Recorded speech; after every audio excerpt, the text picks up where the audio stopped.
Hi, this is my 500th video on this channel. जो मैं वैसे तो it is more like vlogging, और जो भी मैं देखता हूँ उसके बारे में मैं बना देता हूँ, बट ये लैंडमार्क वीडियो है क्योंकि 500th है।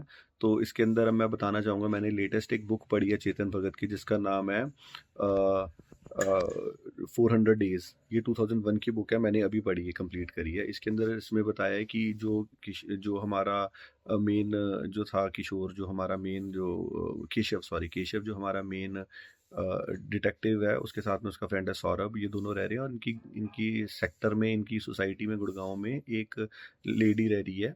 और उस लेडी की 900 उस लेडी की कई दिन पहले एक बेटी जो है वो अगवा हो गई थी। मतलब एक एक साल सवा साल पहले बेटी अगवा हो गई थी, तो वो अपना केस लेके आई है। तो उसकी वो उसने सारी स्टोरी बताई है उस लेडी ने, कि हम अपने इन लॉज के घर गए हुए थे और कैसे मेरे इन लॉज ने मुझे एक्सेप्ट नहीं किया था। और वो मैं लॉन्ग स्टोरी शॉर्ट, मैं शादी से पहले प्रेग्नेंट हो गई थी, तो they had to get me married. और वो बहुत फिल्थी रिच फैमिली के अंदर शादी हुई है, वो एक मॉडल होती थी। और अब जो बेटी है जो गायब हो गई है, वो इन लॉज के घर से हुई है। किसी को नहीं पता किसने किसने कैसे क्या करके किया, सबके ऊपर शक जाता है। Mother in law, father in law, बड़ा भाई, ये वो सबके ऊपर शक जाता है। पुलिस जो है वो मीडिया सर्कस बना देती है और पेरेंट्स के ऊपर ही आने लग जाता है कि इन्हीं की गलती की वजह से कुछ ना कुछ हुआ होगा, क्योंकि घर पे इतने सारे डर थे, कोई बाहर से आके कैसे बच्चे को अगवा करके ले गया, किडनैप करके ले गया, गायब हो गई है, मर गई है, क्या हुआ है। फिर इवेंचुअली इनको एक ऐसा एक टी शर्ट, ब्लड स्टेन्ड, ये वो सब चीज़ें भी मिलती हैं, जिससे उनको पता लगता है कि वो तो शायद मर चुकी है।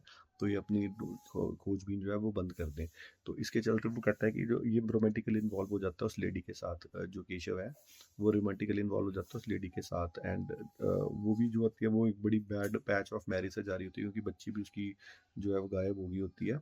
तो उसके चलते फिर वो अपना केशव जो है वो रोमांटिकली इन्वॉल्व हो जाता है इसके साथ। और वो कहता है कि मैं, क्योंकि उसकी दो बेटियां होती हैं, वो कहता है मैं छोटी बेटी से, जिसने देखा होता है क्या हो रहा है क्या नहीं हो रहा है, मैं मोर इन्फॉर्मेशन गैदर करना चाहता हूँ, मैं तेरे साथ केरला चलता हूँ जहाँ से ये लड़की होती है, फीमेल होती है जो इसकी लव इंटरेस्ट होती है। तो उसके साथ ही वहाँ शिफ्ट हो जाता है। उसका हस्बैंड नहीं गया होता, ये अपने घर से ऐसे लड़के चली जाती है। और ये उसकी माँ के घर के पास में एक होटल ले लेता है और वहाँ पे रोज आता है और उससे बातें करता है बच्ची से, और इसके साथ में मिलता जुलता है। और उसके बाद उसका मनीष जो उसका हस्बैंड है वो भी आ जाता है एक दिन। उसको नहीं पता होता मेरी बीवी और इसका चक्कर चल रहा है।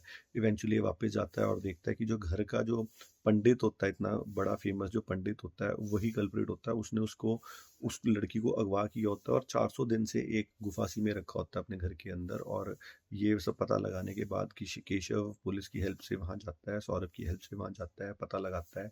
और वहाँ जाके वो बच्ची को छुड़वा के ले आता है। और इवेंचुअली जब वो लड़की वापस आती है, तो उसकी जो माँ होती है जिसके साथ ये रोमांटिकल इन्वॉल्व होता है, वो भी कहती है कि अब मेरे पास अब एनर्जी नहीं है कि मैं डिवोर्स लूँ, ये सब वो करूँ।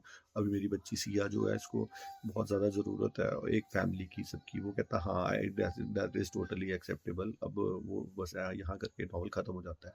ये 2001 की बात है। अब 2024 में भी चेतन भगत ने बुक लिखी है, मगर वो 11 rules to live a happy life वगैरह कुछ ऐसे करके है, which I am not interested in. I am more interested in the fiction part of the story that he present. तो that is all about it.